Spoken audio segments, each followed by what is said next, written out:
Hey guys, welcome back to This Girl Rants. So today we are going to take a little bit of a detour.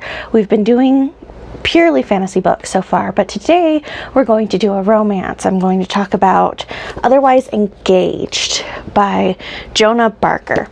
So this is a Regency romance. If you don't know what that means, it basically is Jane Austen era-esque like stuff. Again, there'll be spoilers, probably not a crazy ton of spoilers about this book, because it was fine. Like, it's a good book. It's cute. It reads exactly how you'd expect it to.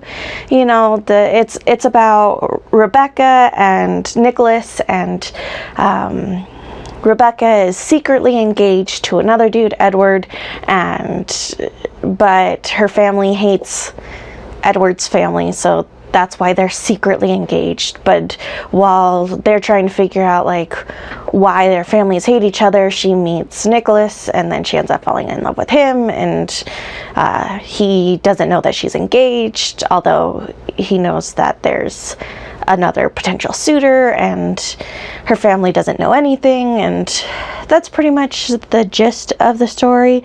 It's cute. It's a real quick, easy read. I mean, I read the entire book, I don't know, less than a day, of actually sitting down and reading for long stretches of time.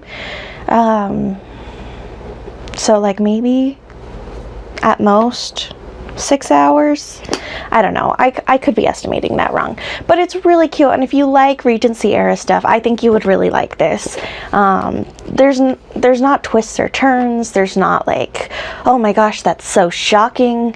There are a few things that bug me in here. So I don't personally mind if a book has a few typos here or there, because not everyone can catch every typo. But there's one spot where Rebecca's speaking, and she literally says the same sentence twice in a row. And it doesn't make sense for her to say the same sentence twice in a row. She's not stammering. She's not nervous. It's just pretty blatant that someone missed that.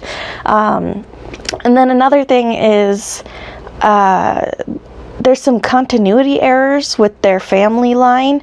So their last name is Rowley, and their brother, she lives with her mother and her brother and his brother's wife at the Rowley estate that her brother inherited from an uncle or something like that.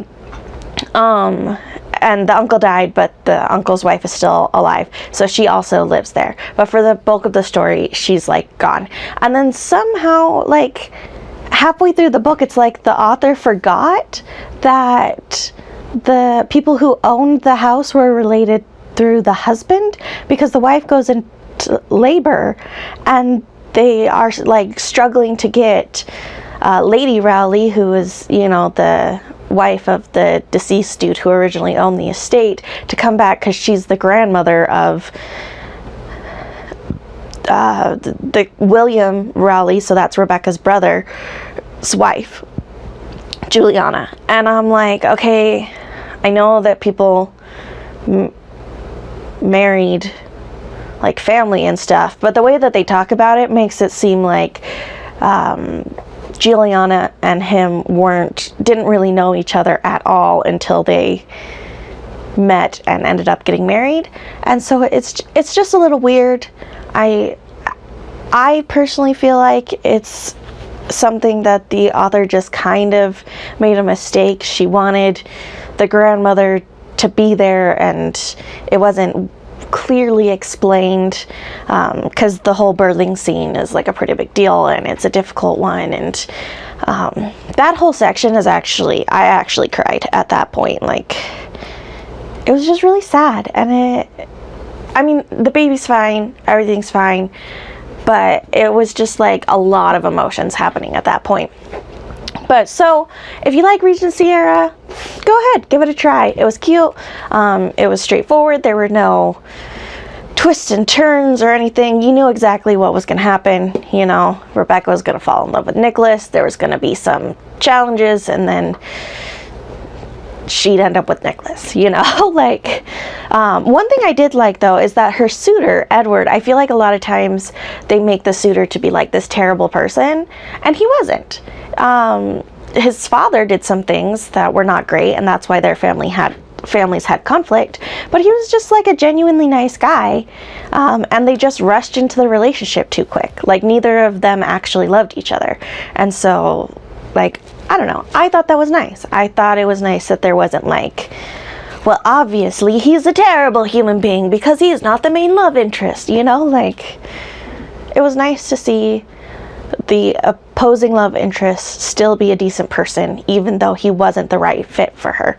Because you can date, you know, a lot of different people, and they may be perfectly decent people, but they're just not right for you. So I felt like that was a lot more realistic, and that's something I really enjoyed about this book. So yeah, thanks for listening to me rant about Otherwise Engaged. Feel free to check it out, especially if you like Regency era romances. It's real cute. So thanks for watching. Bye.